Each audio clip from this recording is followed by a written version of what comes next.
Thank you for joining me for another Quick Hits conversation. I'm Dr. Robyn. With me today, I have Anita Toth, Walker McKay, and Keji Moses. I want to ask the question, how do you let go of disappointment and move on? Walker, can you kick us off? I think that there are different levels of disappointment. I'm going to come at it from a business context, if you don't mind. One of the things that I teach my clients is a phrase, some will, some won't, so what, who's next? And the message is don't get emotionally involved. Some will buy, some won't, so what, who's next? Some will leave, some won't, so what, who's the next one I need to be talking to? So I begin with, in a business thing, with let's not get our emotional self involved in these things. Yeah.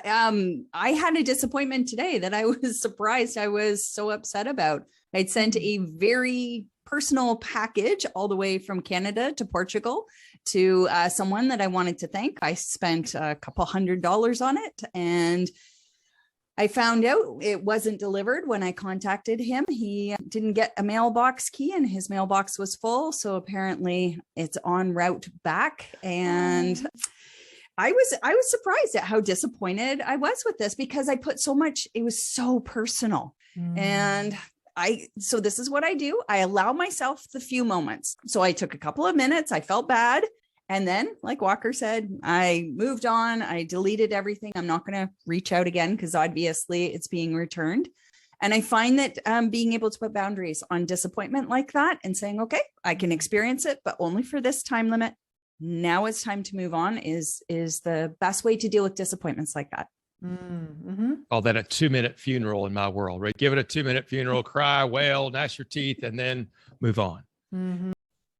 So for me, disappointment is more of a useful data point. So I see it as a GPS. So it's either telling you you're steering in the wrong direction, or you take time and just reevaluate what you're doing and maybe, put certain things in order to be able to move into the direction in which you need to move towards.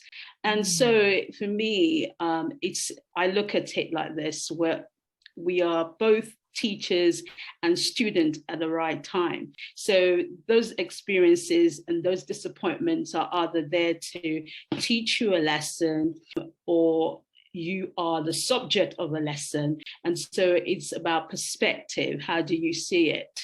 And if you're able to kind of look at each disappointment from that lens, then you're able to not so much dwell deeply into the emotion of disappointment, but rather saying, what is this here to teach me? That's great. That is powerful right there. What can you learn from disappointment and move on? Yeah, I like that. My dad used to say something along the lines of, if you hadn't had expectations, you wouldn't have been disappointed. And I think that that's an unhealthy way to go through life. I think it's unhealthy to go through life thinking, well, I can't expect anything good because then, if something bad happens, I'll be disappointed. So I don't think that that's a good way to look at it, but I do think it's interesting to look at disappointment. And to your point, KG, is to say, what were my expectations? And I think, and in your point, when you send something in the mail, you expect it to be delivered. I think that that's a reasonable expectation. Yep. But sometimes when you get disappointed, I have to look at it and say, were my expectations reasonable? I've come up with a line that I've adopted in the last 4 to 6 weeks that I hope I keep the rest of my life, which is, I don't have bad days anymore. I just have future funny stories. And most of those are wrapped up around my expectations, right? And how wrong or off I was. Sometimes it's a whole long time in the future before it's going to be a funny story, but that's the way I kind of keep things in perspective. I love it, Walker. I have something similar where I say, someday this will be a really great story. Yeah. It's not right at this moment, but it's true. And you kind of, you need the balance of both, right? In order to understand what a great experience is, you have to be disappointed. You have to have something to compare it against. So, because if things are always good, then how do you know what's really good and what's not good? So I see disappointment has a necessary role. It's just not so great feeling when we're in it. Mm-hmm. Yes, definitely. Because I remembered when we started the charity, and I kept putting forward all these funding applications, and it was just no, no, thank you. We're not going to fund your project. And initially, I was very disappointed, and I wasn't, encouraged at all. But then I shift my focus, and then I started, what I did was I began to focus on what I was doing, set my intentions, kept going forward, kept doing what I needed to do.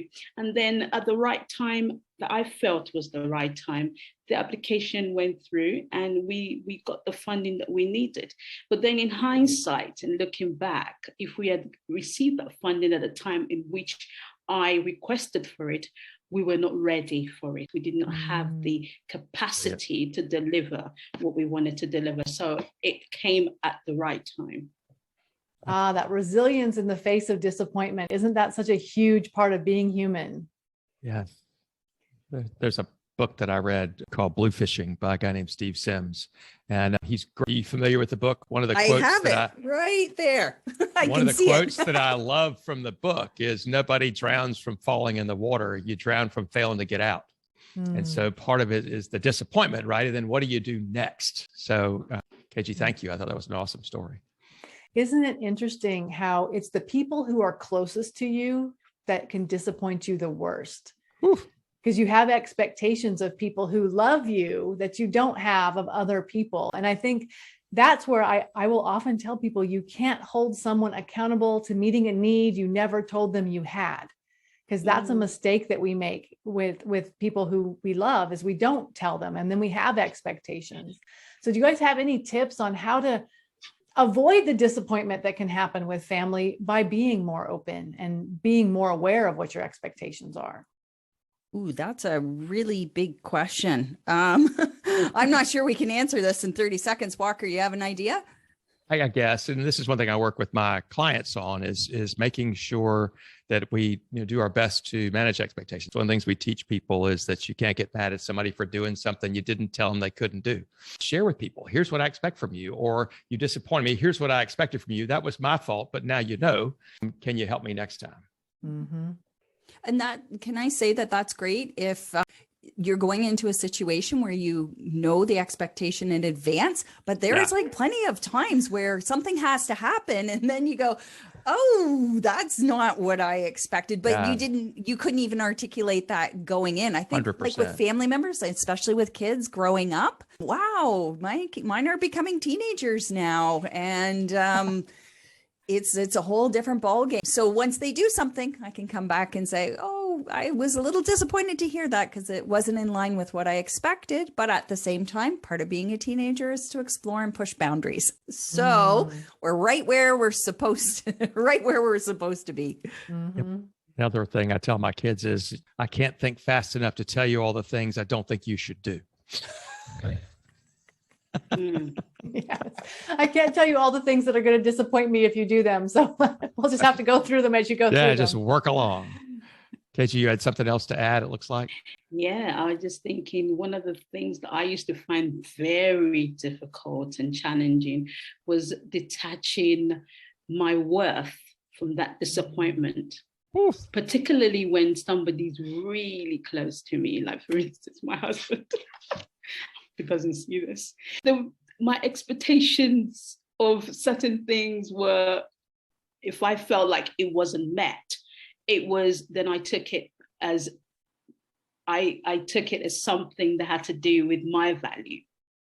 And it had nothing to do with my value. There was probably a miscommunication of expectations, which is very important to kind of outline what your expectations are, so that the other person will know what the expectations are. And sometimes people cannot meet your expectations, and you have to be okay with that. And so, yes, detaching the issues or the disappointment from who I am is a difficult one, but I've learned to do that. And it's important, I think, sometimes to be able to be self-aware enough to know what is going on and be able to separate the two. And what a wonderful place to end our 10-minute conversation. Thank you so much for having it with me. And I look forward to talking to each of you again really soon.